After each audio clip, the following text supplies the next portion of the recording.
Welcome to heCast, the official podcast of HeChangedIt. My name is Mike Chisholm. I am excited to be here.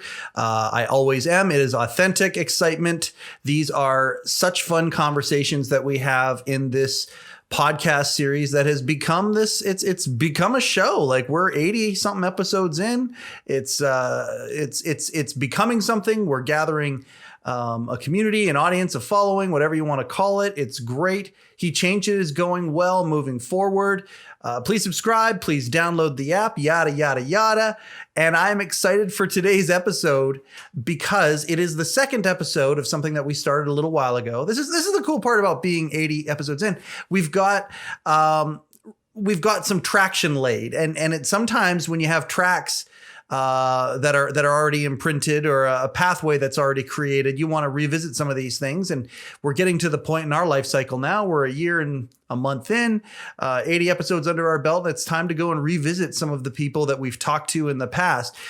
This one here is a really cool one because it was something that we started around Father's Day. We released an episode called Conversations with My Father, and it was a podcast that my dad and I shot together. And it garnered a response that I was really encouraged by. Number one, in our family, it was a really cool thing. So I'm going to throw this out there. If your dad's still around and you've got a rapport, any kind of rapport, and you decide to go out and have a conversation with your dad that might be a little bit more than, hey, how's the weather? How are things going? All that, and talk about some of this stuff. I can tell you, for me anyway. And if you go back and watch that first episode, and I forget what the number was, if I was a little more on task, I would have found out the number. But anyway, a few episodes ago, you see the original OG Mike Chisholm, my father, Mike Chisholm Sr. there, Conversations with My Father. It was a phenomenal conversation. Our family really appreciated it. But more so, it actually had a bit more of a reaching effect. This amazing conversation I had with my dad, and people were reaching out. Some people who had lost their fathers and didn't have closure said that they really appreciated hearing it. I've had people who have said to me, hey, you know what? Listening to that podcast made me reach out to my dad. And I can't tell you, the feeling, surreal gratefulness would be, if you were to combine surreal and gratefulness, that would probably be the feeling that I felt more than once, quite a few more times than once in this what I hoped would become a reoccurring segment for heCast, and it has, Conversations with My Father. So let's go with number 2 with the OG Mike Chisholm.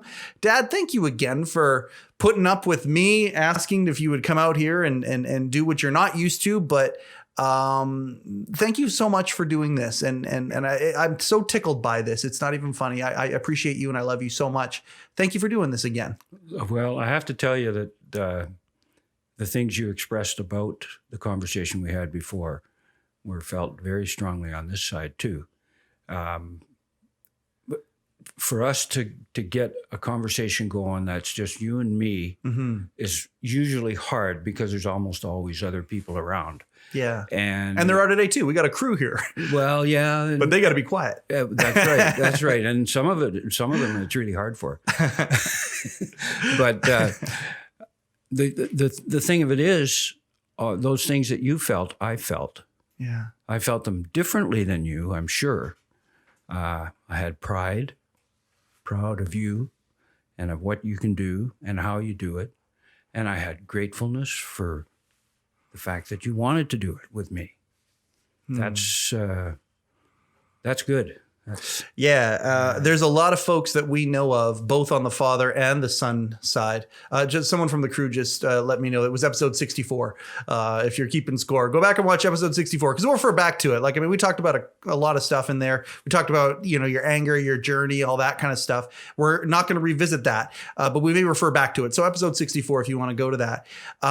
But it's a unique thing to be able to do this, because a lot of folks don't have the time, the inclination, the motivation, the inspiration. They might not have the relationship. They might, one of them might have passed, the father or the son, that kind of a thing. And the idea that we're doing this and that we can make it a series, it's from a selfish perspective, it's amazing. a good friend of mine lost his dad. I want to say it's 20 years ago. And he has, amazing. He had an amazing rapport with him and all that. And he has these audio recordings of his dad from an answering machine, from an old school answering machine. And he literally listens to that tape once every few weeks just to remember his dad's voice. Yeah. And, and then there was an episode of Saturday Night Live where they did one of those mock commercials, right? And it was so cool. It came out a few years ago, and it was a mock commercial about podcasting. It was a podcasting kit to have conversations with relatives, and how we put microphones in front of each other, and they formatted it like a podcast. But the best parody commercial out there are the ones that have a little nugget of truth, and then they just take it into the ridiculous realm. This is fucking real. Like, this is cool. Both you and I have gotten to places in our lives where we can be vulnerable. And we see the value in either us or people we talk to being vulnerable and how that can help others. And we're kind of on the same wavelength when it comes to that. Mm-hmm. And what a cool thing to be able to do this together. So again, you had never done anything like that before. You never really had a microphone in front of you and talk about your innermost TV personal. A couple of times over my heart and stuff like that, because I was pretty young when I had my heart surgery and that I got interviewed on TV about it, and it was just to try and get people to, but it wasn't in a friendly atmosphere like this where trust was instant and it was happening before the discussion started. So this is very different from anything that I've ever done. Talk about a segue. Holy shit, Dad. Okay. So yeah, your heart attack. You asked me, okay, well, what are we going to talk about? I talked about my anger. I talked about these things. And I had an idea. Did you literally have that ready to say that? Or was that just, okay, that's pretty cool. Talk about a segue. Yeah, we're going to talk about your heart attack today. Okay. We're going to talk about this. If you want to know the dynamic of our household, watch the first episode or listen to the first episode 64, whatever. And there was a part of that story where we moved into, and you talked about how work changed for you at an early age, at an unexpected time. And today I really want to explore that a little bit. And it had to do with the heart attack. So the old Mike Sr., in that old dynamic, you still had myself and my younger brother living at home. I believe I was 19 at the time. Mm-hmm. I had just gone for the fall semester of university. We got a call, and I actually received the call at home, and it was Stan Galligan. Rest in peace, Stan. I mean, you talk about Stan; he's a cool guy that you worked with, and had a similar kind of role in the company that you did. He was more an office guy or whatever, but at the same time, he had the respect of the crews, of the roughnecks out there. Yeah. Good guy. And we received a call at home, and Stan was on the other end, and I picked up. And now, what month would that have been? Do you remember what month it would have been? In December. It was December. December 16th. Okay, so yeah, that sounds right to me too. And part of the reason I didn't go back ever to university for the second semester and all of that stuff was all the shit that was happening, and we were right in between the winter break for university, and he called up and he said, Mike, I had just worked with your company for that summer, to get a bunch of money in my pocket for university. And so I knew Stan quite well, and I knew him from growing up, and he called up and he said, hey, I don't know how to tell you this. It looks like your dad was at the job site. I think he said you were climbing a ladder, and then suddenly you got sick and you threw up, and it was very quickly decided that you'd go to the hospital and check it out, and it appears that you've had a heart attack. And I was living at home at the time, and I remember going up and telling Mom. And it's funny, we talked about my mom and your wife. We referred to her as a low-flying angel, and she is and this was during the time where, again, it was before you had gone through, your metamorphosis on an emotional side of things. And Mom is one of those people where when something traumatic happens, one of two things is going to happen. Either she's going to get really like stone cold calm and collected and say, okay, well, let's go and do this, and let's go and do this, and let's go and do this. And she's going to kind of walk on adrenaline and react that way, or she's going to lose her shit and she's going to burst into an emotional release, tears, screaming, whatever, right? Whenever something traumatic happens. Yeah. That day, it was the former. It was, she was like, okay. I was just relaying the message from Stan. We didn't know how severe it was. We didn't know anything. And it was, let's go down to the hospital. Now, I'm going to fast forward the story and then we can go back and we can start dissecting it a little bit. It led to, within 2 years of that moment, you not working ever again. And I would say 2 years, probably within 2 years of that heart attack, within about 2 years, 18 months. Yeah. And suddenly you're not working again for the rest of your life. Yeah. And we talked in the last podcast about how work, you got a lot of your identity through work, as to who you were and how you felt accomplishment and how you felt. Yeah. And also you had this demon of anger inside of you that got extinguished or cleansed through work. You would take it out on work. You would work 50, 60 hours a week, blue collar, staying late all the time, basically to release a lot of this energy that was inside you. Yeah, burn it out. And again, this will be the last time I say it. Go back to episode 64 if you want to talk about, if you want to see that. But basically from that day, December of, I guess it would have been 94. 3. You sure? Yep. I graduated in 94. So I'm pretty sure it was 94. Okay. Could have been. Anyway, we'll figure that out after. I'll bet you $5. $5 Canadian. We're going to bet on this. But anyway, from December, 2 years later, you're not working ever again. Yep. And you tried. It wasn't from a lack of trying. Let's go back to the day of the heart attack first. And let's talk about, we're going to talk about how much that heart attack and how you've given back ever since then and volunteered, and it's led to some really, really cool things. But that heart attack, do you remember that day? Oh, yeah. Yeah. Huge. It's really, yeah, because it was first of all, one of the hardest things I've ever experienced, because it blocked out everything else that there was. And when I say blocked it out, there was nothing of any importance until you got to the fringes of it. It was that big. And it was like looking out a tunnel window, and all you could see was that in front of you. You knew that there was a whole world out here, but you couldn't see any of it because this was so big. And you're a 42-year-old guy in very good shape. Yeah. The only Achilles heel was you smoked. I smoked and pack of cigarettes a day since you were 14? Yeah. 15? I couldn't get a whole pack then when I was 14. Okay. I probably would have. But basically, since you were on your own, which was at a very young age, you were working like a man since you were 15, 16 years old. Yeah. You were, and smoking essentially every day. It was regular. Yeah. But other than that, in phenomenal shape because you worked so much and you were very active. Yeah. Okay. And all you could see was that at that point. Yeah. Like it was like that for probably, it felt like that for 2 days.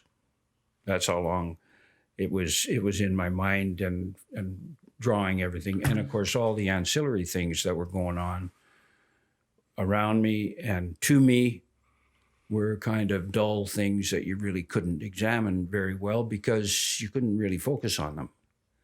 That it was a huge awakening in a way, and it was also terrifying in that you had no idea what's going to happen next. And of course, the people in the hospital, I was really fortunate. They interrupted my heart attack while it was happening. It's the one they called a widowmaker, and it was going to kill me if I wouldn't have got to the hospital as quick as I didn't realize it was a widowmaker. Yeah. So a couple of years ago, when you had you had a stent, an aneurysm. Yeah. A few years ago, that was also your widowmaker. Oh yeah, but that was a different one. I know. I'm just saying that I didn't realize that was the. So you had the So I didn't realize it was a big one. And they got it during. They interrupted it, and the interruption that they used was the stroke drug that they use predominantly now. They advertise it to get to the hospital as quick as possible. Within 4 hours, they can affect it. And it'll zip right through you. They used the same drug on me, and it cleared the artery enough that they could treat me properly. Yeah. And it turned out that I had an artery that was formed incorrectly or improperly. It just grew that way. Yeah. And it was going to be a problem sometime. So there was some genetic shit there too Well, I guess it's genetic, but it's just every body is completely different, and everything. We're all programmed. We all have a map, but it's individual. Yeah. And so that's what happened with me. The doc said that, look, you couldn't have done anything about this. This was going to happen. Okay. So it wasn't just the smoking that did it. No, but that's a major contributor, and it's one of the things that can really hurry these things up. So it could have been a participant in it. Yeah. But I didn't have high blood pressure. I was fit. My exercise level was sometimes ridiculously phenomenal. What I did at work and outside of work. Yeah. Oh, yeah. You were active outside of work too. Well, you worked 56 hours. 2 days before my heart attack, I don't know if you remember, you had me up at Big White, the ski mountain, in waist deep powder, and I was sure you were trying to murder me. But I don't remember that. I do. Because I remember being in the hospital and thinking, I was just at work. I was running the crane and I was doing the things that I do. Yeah. And this happened. And then I'm thinking, a couple of days ago, I was up on the mountain and my son, who I was trying to catch, the 19-year-old who had no fear going down these mountains, and I was trying to catch up, and you took me in the trees and in the powder where I shouldn't have been. And I thought, he didn't kill me. This isn't going to kill me. That's interesting. I'm glad you brought that up. I don't remember that. Did you have any indication in those 2 days? Like, did you have you had the sore shoulder a little bit the morning of, right? Well, the symptoms that I had weren't predominant and they weren't consistent. Yeah. You were like, oh, but you were that guy though. You were the guy who would barrel through work. Like you would. And that's the part where I think a lot of guys can get themselves in trouble because they I don't know whether it's ego, whether it's just the idea of that manning up that we want to change the definition of manning up, whatever it is, they're feeling this way. And then they still just kind of power through it. And they're like, oh no, it'll be fine. And then if they don't ask for help, like you did in your situation, Widowmaker they call it the Widowmaker because that's it. It's like quick. It's curtains, right? It's quick.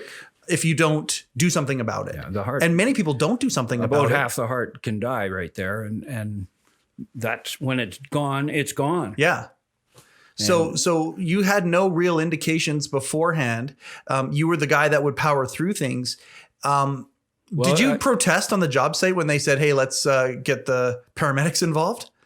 No, I didn't get the paramedics. Yeah. Okay. Or so let's get you to the did you protest? Did you say, no, I'll get through it? And other people convince you? I got down. No. I got down off the machine and Stan drove up. Yeah. And he was the superintendent at the time. And I climbed in the pickup truck beside him and I said, take me to the hospital.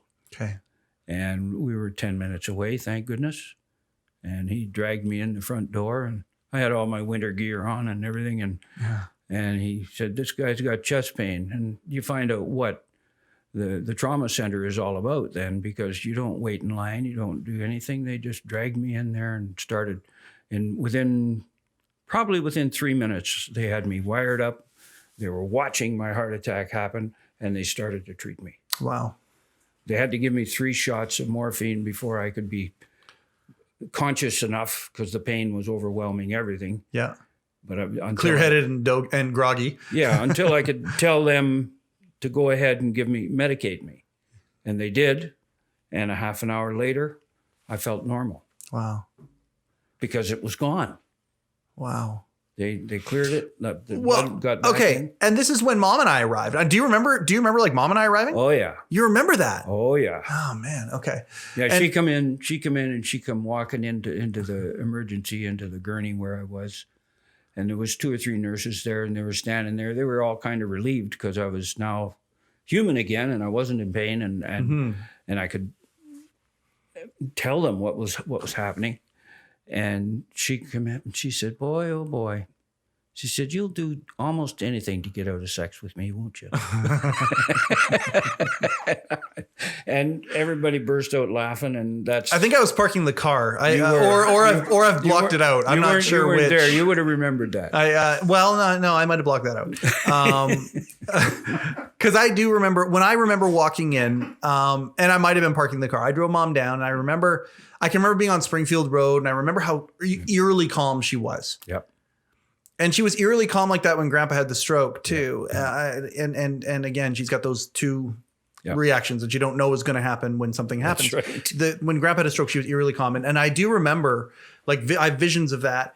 But I remember walking in, and I think I was parking the car, and I came in and you looked like you felt fine. Now, that is also something that is common with people who have heart attacks and get treated. They think, "Oh, thanks very much, doc," and they want to get up and leave almost. Well, and that kind of happened to you a little bit. And it was marvelous to have it happen. Yeah. When I look back, but at the time, it is really dangerous. Oh, absolutely, because you're not out of danger at that point. You just are out of pain. Yeah. And so your senses are like, "Oh, everything must be normal, right? I should be back at work." Yeah. That's just like that. That's the flip went from terror to, "Oh gosh, I'm glad that's over." But it's not over. Well, in those first few days, I can remember, and we talk about your anger and things. I remember Mom being terrified. Yeah. Because you were frustrated. Yeah. And when you were frustrated, you took it out in ways that were not the way that you do now. No, and thank goodness. I remember she was terrified that you were going to give yourself another heart attack. And so I've got this question for you. Mm-hmm. When the anger would happen and the rage would happen, is that a wives' tale, or is it a chance like, no, you got your stress level to the point where you could actually give yourself a heart attack? Is that a real thing? Oh, I'm pretty sure that it's possible. Yeah. If you've got a weakness somewhere, your blood pressure and everything is going to find it. Right. And if something happens, that's where stroke comes from, and some of the things, we see people who are red in the face and are fuming and vicious and whatever comes with it, because there's always fear and anger, usually with upset like that, when emotions are so strong that they can hurt themselves. And I mean, it's not like now when somebody has a heart attack and they're in that situation, I don't know if they would have stinted you right then and there, or what they would have done now. It'd be interesting to know what they would have done with your case now. But the idea was you weren't fixed. Like they immediately put you on the list. They said they were going to fast track you, and you had it was the quad. You had a quad, right? Where they did the old triple. Open. You had a triple. Oh, you had a triple. Okay. So where they opened up the chest, did the whole thing, bypass. Yep. And they got you in fairly quick within 6 weeks or something like that. Like it was, they fast tracked you. It was within 6 weeks. It was the 26th of January. Right. So you didn't come home from the hospital fixed. They gave you nitro spray and said, "Okay, we're going to get you in as quick as we can." But then you're at home, madder than a hornet, not working. Do you remember that phase? Yeah. Like I mean, clear as day. Wow. I came home and they say bed rest and stuff for a couple of days. Yeah. Well, they basically threw me out of the hospital because I wasn't compliant.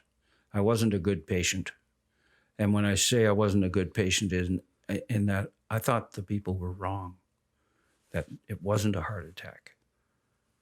And that logic says you can't do that. You gotta listen. That's denial, right? If we're to look at clinically, you were in denial. I was in denial because it didn't fit in my logic. My logic said I can't feel like I can do anything when I'm been weakened, when I've got this fault going on.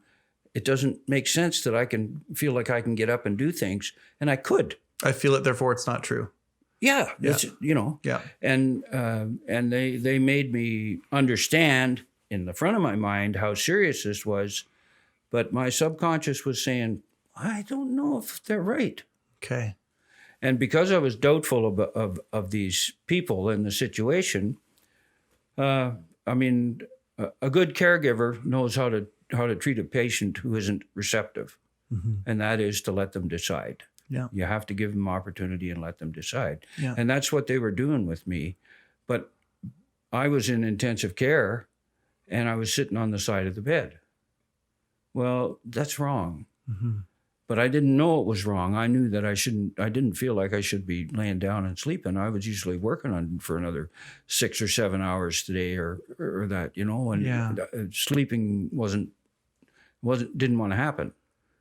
And so eventually the head nurse called your mom and said, you got to come up and take this guy home. Get him the fuck out of here. Yeah, he's disruptive in that. He's disruptive. I can't even imagine. The disruption was. I want to be a fly on the wall and see you just. Well, I wasn't being vocal or anything about it, but it was like I'd set up a wall. Okay, you're not getting through here now because I'm not sure of what you're saying, and so I'm not going to take it in and soak in it the way I should. And so I was doing what felt right, and it was right for my physical being then because they had cleared the blockage. Right. And my heart felt like it did when I got up in the morning and when I went to bed last night. And I didn't have feeling. And of course, the heart itself doesn't feel these things. Yeah, there's no sensors there. There's no nerves and things like that. Yeah. And that's what angina is. Yeah. But it was a unique situation that you couldn't really describe it to somebody and say, this is what's going to happen to you. They're not going to believe you. Okay. But it was your reality. And so let's look back on, if you could talk to that guy knowing now, you know, and I mean, that's the fantasy that we all have. If I could go back into a certain place in time, knowing then what I know now, you know, there are guys out there who still have that. I mean, we call it ego for shorthand. I mean, I'm not anything clinical at all. I've just read a lot of personal development books and I've listened to a lot of smart people. So you think about the ego, right? And clearly you were being ego driven at that point in the way that we understand on a conversational level what ego driven is. If you could throw a message out there, and God knows how many people that are heart patients you've talked to over the years since that event, partially because you couldn't work anymore and you need to find some shit to do.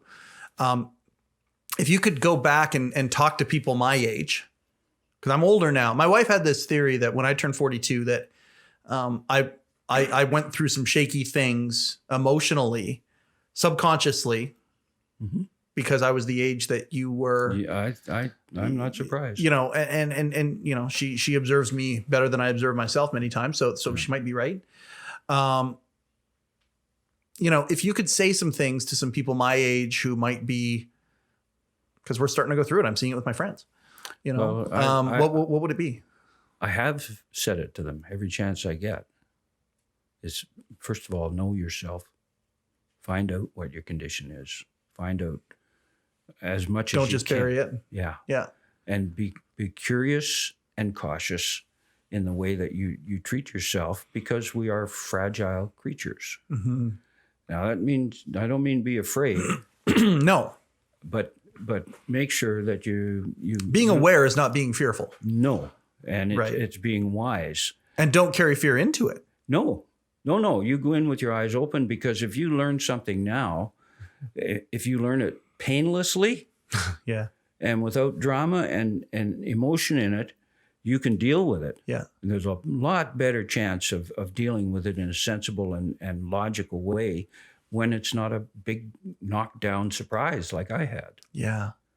When I went home, I was home on the 20th of December. Yeah, we did Christmas. Yeah. And I'm sitting there on the couch, scared to death, because they have told me, you know, for the first 3 days after, it's really crucial that you be watched and that stuff could happen. Weak as a kitten was the phrase that I remember hearing. Well, that was emotionally. Oh, interesting. Because physically, I was still the same guy. Right. And I didn't have a lot of heart damage from this and that. When they did my surgery, the surgeon had my heart in his hand and he said, There's no problem there. That's fucked up. That's weird. Okay. Well, that's crazy. When I after my surgery, it took me about 3 months, and I was in better shape than when it happened to me. Because I could. Yeah. Whereas some people, when they have that kind of condition, there's heart damage and they can never recover. Parts of the hearts die. Well, we're going to talk about that. This time is slippery here. I want to move to the other phase of this. It's I will say this: you went for your quad, or your triple bypass, I should say. You came home, and I want to say it was, early the next year, like February or March or something like that. The next year you had already had the surgery and been back home and were recovering from that. Yeah. I had seen up to that point in my life, I had seen you cry only one time. And I mean, you were the guy that you did not cry. That was not your thing. And it was a very, very close family friend had one of their kids die. And that was the time one time I saw you cry. After you have open heart surgery, folks, weird things happen with your body as it starts to heal up. One of those weird things is the moment anything sentimental shows up and suddenly tears start coming out illogically. And I remember you coming home. I picked you guys up from the airport and you came home and all that stuff. And you were talking about the nurses at I don't know if it was Vancouver General or if it was Vancouver General that you had your surgery. And the moment you talked about this one nurse because something happened to you while you were there and your heart sped up really, really, really fast and you didn't know what was going on. And she basically had to climb on you to tell you that everything was going to be okay. And you're really grateful for her. And the moment you were grateful, even for a second, you burst into tears. Mm-hmm. And I mean, I was tripped out by that. Mm-hmm. When you were going through that part of your recovery, was that hard for you that would happen, that you would lose control of your emotions like that in a way that wasn't anger? It was in a different way. No, because it was true emotion and I wasn't fighting it. And I was appreciating being here and being able to have memories and do the things that I was doing, but I still had that anger. Oh yeah. That anger was still there. Sure. But it was overwhelmed by the other emotions and pushed down, if you want. I gotcha. Which shows that anger can be beaten. Well, there's a good point too. I mean, in the last podcast, you talked about how anger is a decision, and you didn't know at that point that it was a decision. No. But that was a way that you kind of, that's interesting. Yeah. And you kind of beat it then too. Now, during your recovery, you start to get kind of you're going down the path, and they're assuming partially because of your physicality, partially because of your will. You wanted to fucking go back to work as fast as you could.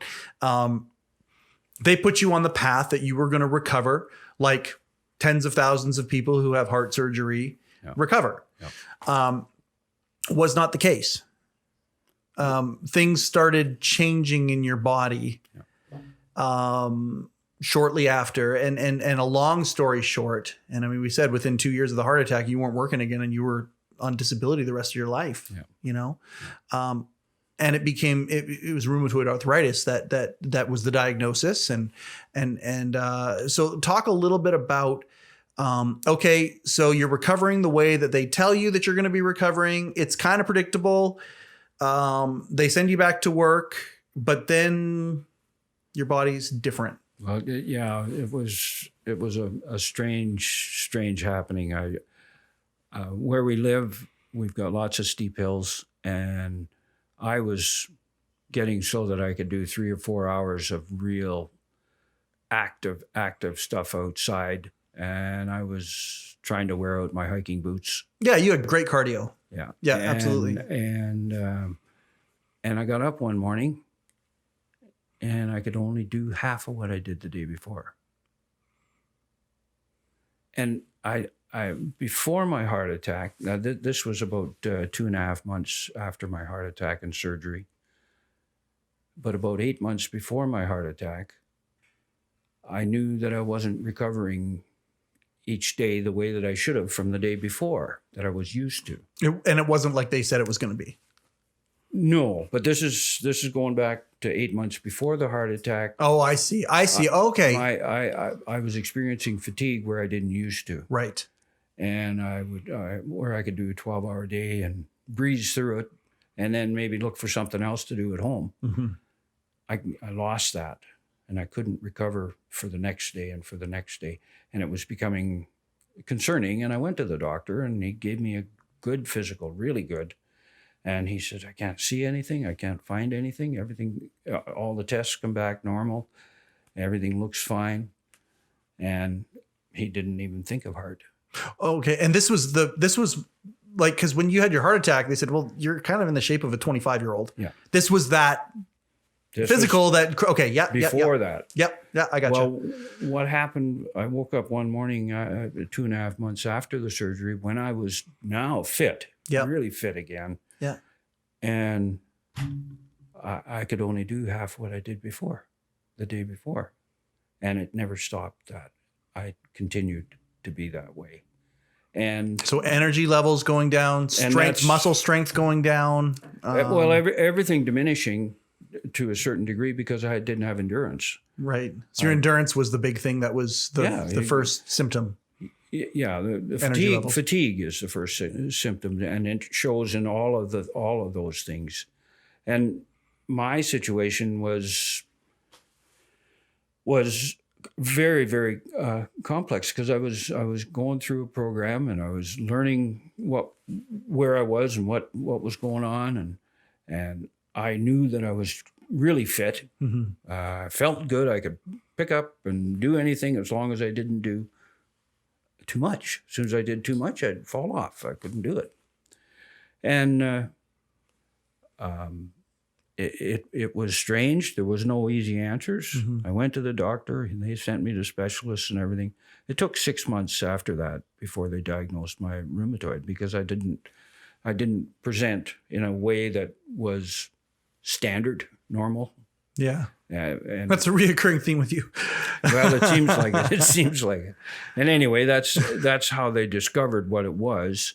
And I continued to deteriorate. And a few years later, I was creeping around like an old guy, like a real old guy, even older than I am.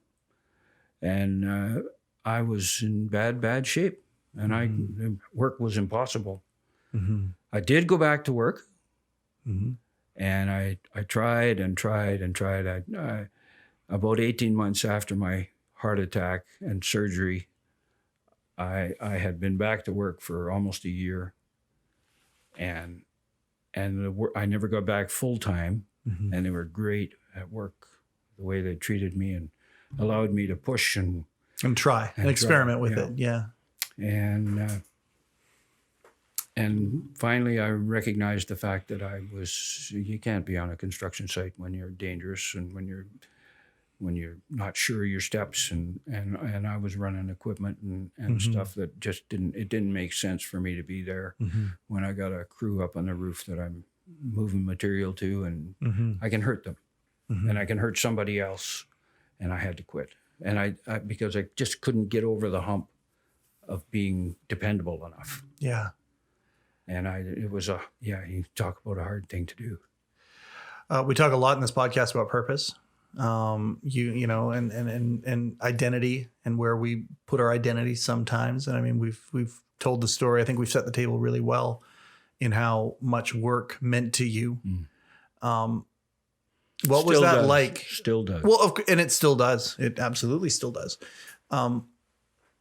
And we also talked about if you were mixing a cocktail, I mean, you talked about your emotional issues and your anger issues, mm-hmm. And your lack of, and the ego, which would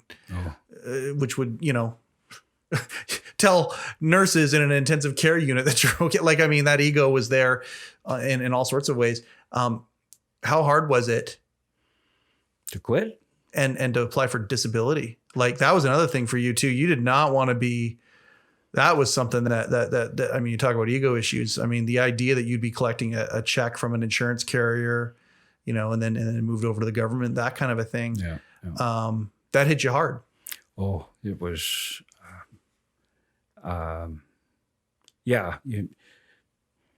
When people are legitimately disabled, they deserve all the help they can get.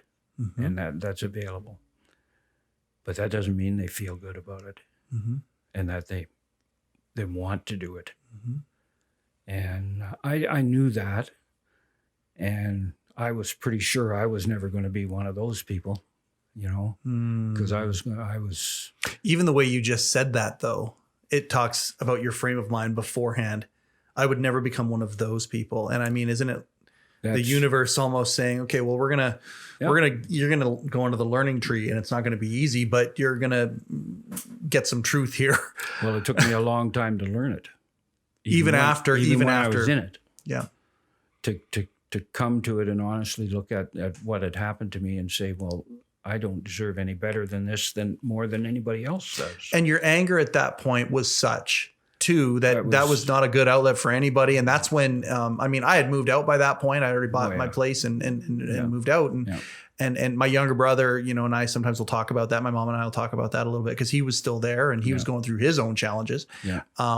And you at the same time were going through your challenges and the emotion and all that shit that came with that. I'm going to ask that question again. So, and I don't even know, it's a discussion point. It's not just a question. I hate that we're moving towards wrapping up already, but we kind of are. But that's okay. We'll give this time to breathe, and we'll give it some space before we do. So if you could go back and talk to that guy now, things about purpose, things about being one of those people, things about identity and identity being challenged, and what you thought your identity was versus what your identity really was at that time. What are some of those things that you would go back and counsel your younger self with? Sometimes it's really hard to get to know yourself. And same answer as the heart. Isn't that interesting? But this is more on a mental or emotional perspective. This is all mental. It's all mental, because emotions are a mental reaction of our body. Like, their emotions are tied physically and mentally to us, and they create turmoil and ecstasy, and all the other things that we feel come from our emotions. And they're powerful, powerful things that are like will-o'-the-wisp. You can't get a hold of them. You don't know. Will of the wisp? Yeah. All right. Last podcast, the word was gadabout. This one here, it's the will of the wisp. Okay, good. I love your vocabulary, and I'm going to try and insert it as much as I can. Well, I think it's the will of the wisp. It's the it's almost fate. It's you can't really understand it, and you can't hear it, and you can't feel it, but it's there. Yeah. And the feelings that I was having were so deep and so unexplored for me. I just pushed everything back when I didn't have to be looking at it, and very, very seldom did it get dealt with after that. But I didn't have any choice. I had to deal with what I felt. And it took 20 years. Yeah. Like, seriously, you're 42 at the time, 62 is when you were in the middle of your journey. It realistically, I mean, I'm not saying there wasn't truths that were gained along the way. Many times through the school of hard knocks, unfortunately. Yeah, that's right. That's right. I mean, I was not a happy person. I didn't know how to be happy. Right. Because I felt like a failure. I felt like I hadn't lived up to my own level of care about who I should be and how I should be. Mm-hmm. And yet I didn't give myself credit for being a human being. I should be better because I think I should be better. Now, it's a downward cycle if you just beating the shit out of yourself. Oh, yeah. You just continually, you combine those two things, and all you're going to do is beat yourself. And it showed up in everything else that I dealt with too, or a lot of the stuff that I dealt with, and mostly in stuff that meant the most to me. Those are the things that suffer the most. Relationships especially. Yeah. Yeah. Friends, family, across the board. And then I really started looking at myself. I had time. Mm-hmm. Some of my friends would say, "Oh, you got all this time. Mm-hmm. What do you do?" Not much. Well, okay, let's talk about you volunteering. Okay, so you immediately started volunteering for the cardiac ward. And you've done that till very recently. Well, when they let me back, I'll be doing it COVID. again Yeah. after COVID basically yeah. stopped. You have basically for 28 years, you have gone at least once a week or around that. Well, averaged out once a week. It depends on how many people we have in the group. The schedule fluctuates because of that. Yeah. And the more people we have in the group, the less we get to go. So sometimes I wish for less in the group. So I could go more often, because it's one of the best things that I do. I walk into the room with a cardiac patient there who's going to have surgery. Yeah. And I say, I know you're going to have surgery. I had it 25 years ago. Do you want to see? Mm-hmm. Show them my little scar. Little. Well, okay. and chicks dig scars. Yeah, there you go. You got one. But they feel better right away when they can see somebody 25 years down the road. Yeah. Who had heart surgery. Yeah. Now things haven't been perfect in that time frame, but I can really give people relief momentarily, and then I can get them to open up and talk a little bit about what's happening, and I can make them realize that today is going to turn into tomorrow, and there will be a day after, and things are not all doom and gloom, because they're not for me. Mm-hmm. And I know that's a happening for them if they look for it. Yes. Because whatever we have, when we're still here and we're still dealing with the situation that we're dealing with, if we do it right, it's good. Yeah. And the only way you can show it is by example. I appreciate. See, and that's the cool thing. You were on a journey even back then. And I think that this give back, that was the first time I really was, you used to give back to whoever you worked with and whatever project you were on, whether it was your work or your friends. If you were helping, I always talk about the auto body shop of the friend that you had, and you would go there and help them. You'd go on trips and stuff together by putting in extra hours for things. You gave everything. And I think that was part of where your identity was wrapped up in, where we've talked about that. When you couldn't work anymore, you kind of scratched that itch a little bit with that give back. And I think, I don't want to put words in your mouth, but was that the time when you discovered how good it feels to give back? Was that one of the things? Well, I discovered how good it was to be good. That's what I discovered. Mm-hmm. How even though life wasn't perfect though, but that was an area where that was a box that you checked. It was at the time so easy to go to the hospital and go up onto the cardiac ward and talk to somebody who was in rough shape and help them feel better. Yeah. And there isn't anything that you can do that's better than that. We're building an app to try and Candy, my wife is building an app to try and do exactly that, to take experiences that we've, kind of gone through and share them to help others. Well, isn't that what this whole thing is all about? This entire thing. Project it just grows and grows and grows if you get the right food going on it. And when people do it for themselves, which I stumbled into this, and I had a counselor who said, you got to go out and do. You got to go out and do. Mm-hmm. Well, I can't do. I said, these don't work, and you don't have to. Mm-hmm. It doesn't have to be your hands. It doesn't have to be. Yeah. And I'm a rheumatoid patient, and look at my hands. Well, and I want to finish with that, because you've had this rheumatoid arthritis, we're talking 28-ish years ago it was diagnosed, and some people get all gnarled and all this sort of stuff. Very fortunate to have the healthcare system that we do, and you were able to fall into the crack that, experimental drug, which is now a household name drug, and all of that kind of stuff. And so, you have been able to take the situation, but we all have our situations that we have. Mm-hmm. If you would have been gnarled up, you could have found ways to still, contribute. But if this podcast had a theme, and we didn't do any pre-interview here. Like, we didn't talk about this hardly at all. And I love how themes develop through these conversations. It's one of the reasons I love this thing so much.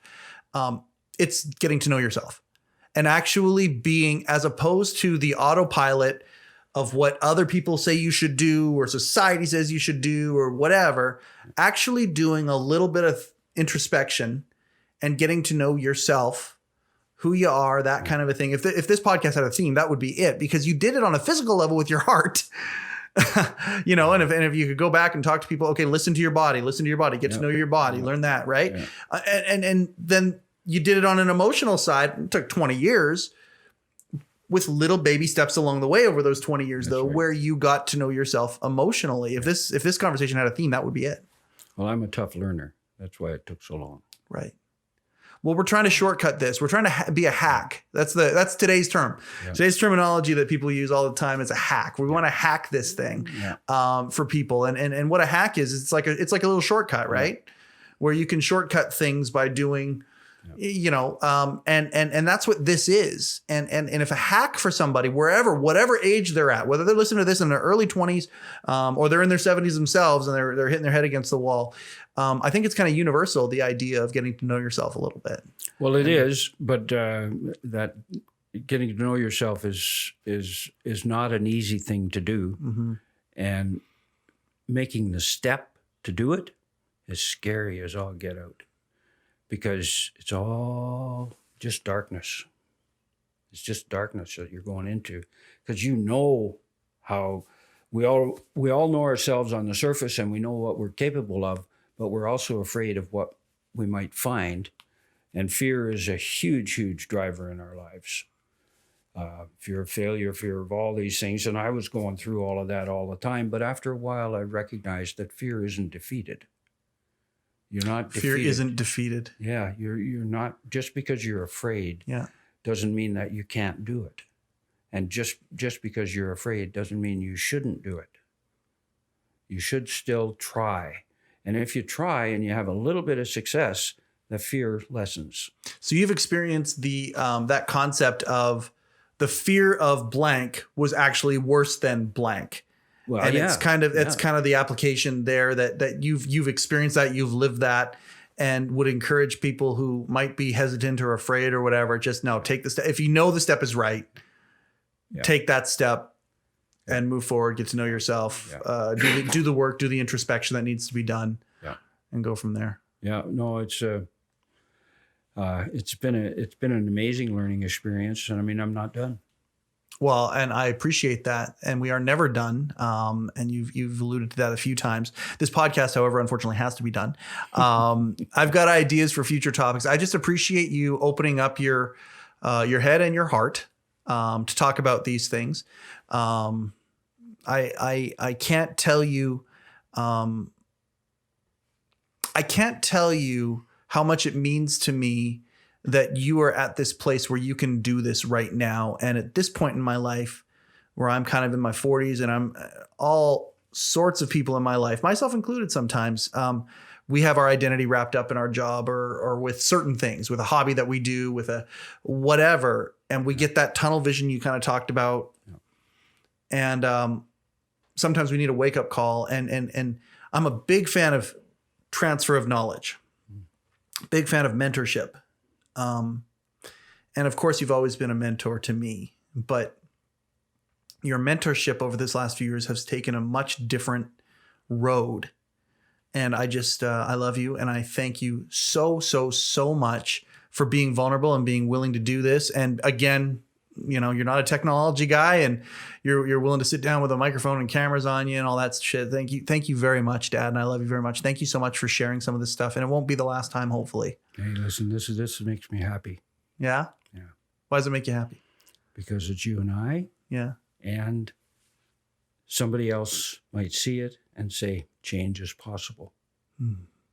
Because it is. And there's goodness out there for all of us if we search. And we can make tomorrow better than today in our own small way. And somebody else is going to feel it. Thank you.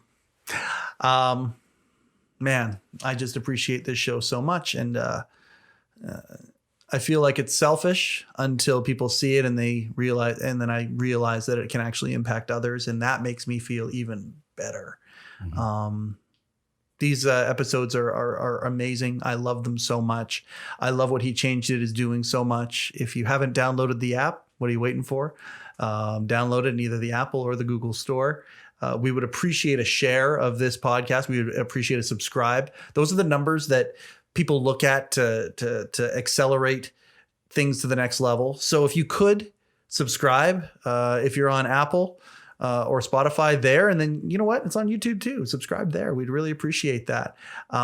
If you like some of the stuff that was said in this conversation today, please share it. Share it to somebody who do you know that might want to have a better dynamic with their father? Who do you know that might want to hear a message of getting to know yourself? Whoever that person is, I just would ask that you share it. I think more people need to hear this stuff, and iron sharpens iron. So let's get some more material for the pile where we can start banging around and sharpening each other. That's another episode of heCast, the official podcast of He Changed It. My name is Mike Chisholm. His name is also Mike Chisholm. Thank you very much for your time.